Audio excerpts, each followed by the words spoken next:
What up? This is Rama Screen, and in the anticipation of The Bad Seed Returns, premiering September 5 on Lifetime Channel, I'm here talking with one of the stars of this new film, Ella Dixon. How are you, Ella? I'm really well, thanks. Really excited to be here. Good. How's the weather up there in Vancouver? It's nice. It's nice. It's been sunny for a change, so that's always a good thing. Awesome. I've never been to that side of the Canada. I've only ever visited Toronto because I cover TIFF every year. But I would love to visit Vancouver. So we're here to talk about The Bad Seed Returns. Congratulations on that. I haven't seen the film yet, confession time. I've watched the trailer, looking forward to screening the film. But tell me, Ella, in what ways is this one similar or different from the previous installment? Is this a prequel, a sequel? What can you tell us? Yes, so this is a sequel. Okay. So essentially the film picks up 3 or 4 years after the first one start. And so Emma is in a very different place. She's acclimated to high school. She's on the dance team. She's living with her aunt. She has a pretty good social life. Like everything's going pretty well. And then I show up, my character, Kat. And my character knows Emma from before. And she knows all about Emma's secrets, all about the dark things that Emma's done in the past. And so my character is definitely coming in on a mission. Nice. And it's going to be really interesting to see how these two girls butt heads and who comes out the winner. So nice. Of course, no spoilers here. No spoilers. No, you'll have to go watch the movie. Yes, definitely. But that goes to my next question, actually, is about your character, Kat. Because from the trailer, it seems that, from what I gathered, she seems very maybe suspicious of Emma. Like you said, she knows Emma's secret. So there seems to be a fight for the antagonist role in this film, which I look forward to seeing. Let me ask you this though: Do you and Kat share some things in common? How do you get inside the mindset of Kat? Yeah, well, I think empathy is really at the core of it. As it is, any actor approaching a character, empathy is huge. But for me, Kat has been through a lot in life, and a lot of things that I myself have not experienced, but I think looking at it through a lens of empathy and curiosity really helped me kind of explore her vulnerability and the things that she might not be, expressing outwardly, but the things that she is feeling. And so that was really interesting for me to explore. And our director, Louise Archambault, really encouraged that vulnerability to come across, because I think the thing about Kat, you're right, she is definitely suspicious of Emma, and a little bit, she's uneasy around Emma's presence. That's definite. But I think, it's really easy to fall into a trap of playing just like guarded.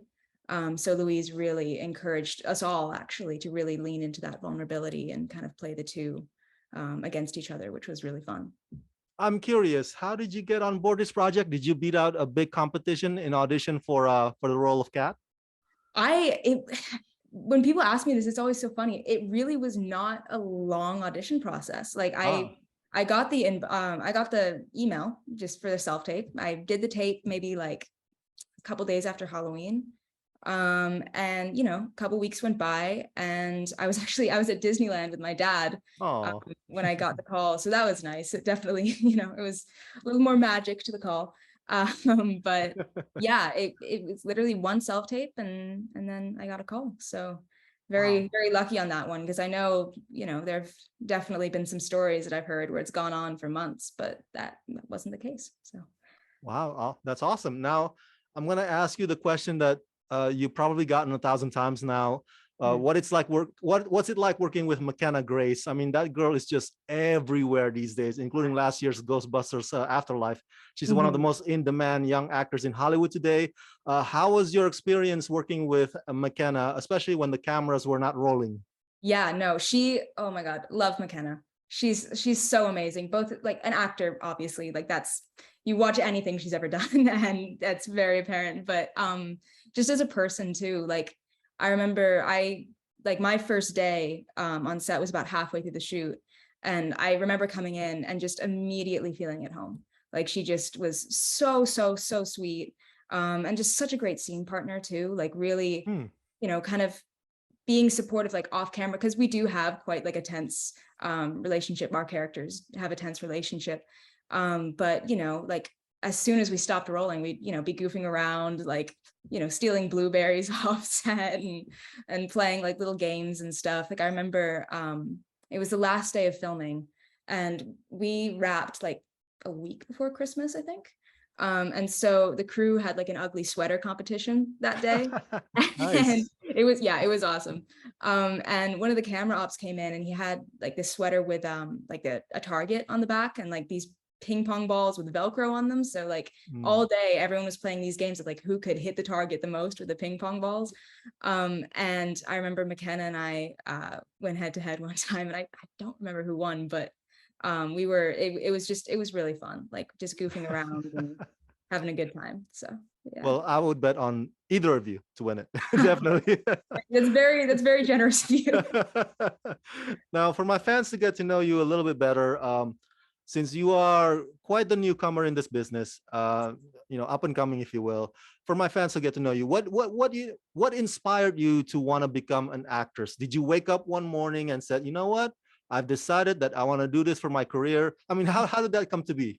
Yeah, I mean, I was in plays like when I was a kid in elementary school and stuff like that. And I always loved it. And it was just performing was very natural for me. Even when I was like little, like I'd do impressions, I'd sing, I'd put on costumes. Like I was very much like an outgoing kid. And I remember when I was like 12, I think, I really started to notice acting.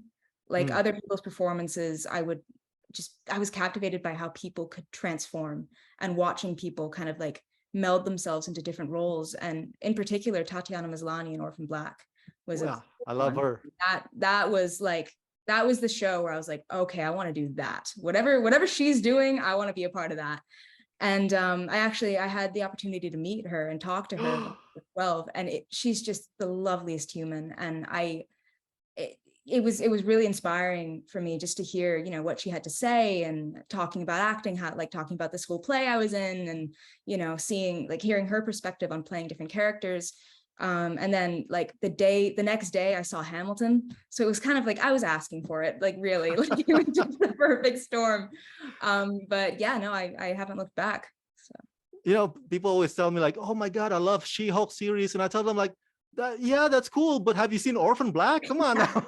Yeah, no, she's such a brilliant actor. It's so fun. That was the thing, So yeah, I totally agree with you. So Ella, you were in 2 sentence horror stories, and now you're in The Bad Seed Returns. Are you typically a fan of horror genre? Do you usually like watching horror, or are you the kind of person who's easily scared? Funny you should ask, because when I was younger, horror nut. Like I could not get enough of it. I was like, I just name a horror movie, I probably watched it. I woke up one day, I'm such a scaredy cat. Oh my God. Like a pin could drop in another room and I'd be like, oh my God, like it's like, just don't take me to a haunted house. I will lose my mind. Like but it's really fun working on horror projects. Like it's so different than people expect. Like, you obviously have to have those stakes going, but it's really fun getting a peek behind the curtain for sure. Yeah, and it's fun, right? When the bad guy's chasing you, it's like a roller coaster ride. Yeah, definitely a lot of adrenaline. And finally, Ella, I read up a bit on your profile. You studied acting in Paris. You studied acting in Los Angeles. You also do a little bit of screenwriting. You make your own short films. Do you feel that those experiences, those trainings have led you to this moment? And would you recommend other aspiring actors to go take similar route or similar path? Yeah, I mean, I definitely think that all the training that I've had has led me here for sure. All the different teachers I've had, the different ways that I've studied, just every bit of experience, I think, for any actor just accumulates no matter what it is. And every actor is different in the method that works for them, what works for them, what doesn't work for them. But I would just say, get your feet wet, like whether that means, taking a class or finding a short film that you can be in, or just even like making a short film with your friends. I think, whatever makes you feel the most alive and the most excited. I think that's just really valuable for an actor to have, like, even if you're not on set being paid, just to keep going at it. Cause it's, if it's what you love to do and it's what makes you happy, like why not do as much of it as you can? And that's really what I'm trying to do is, take every opportunity that comes my way. That feels really good. So yeah. Awesome. Awesome. For my fans at home, everybody go check out The Bad Seed Returns, premiering September 5 on Lifetime Channel. Ella, thank you for talking to me and congratulations. Thank you so much. It was a pleasure.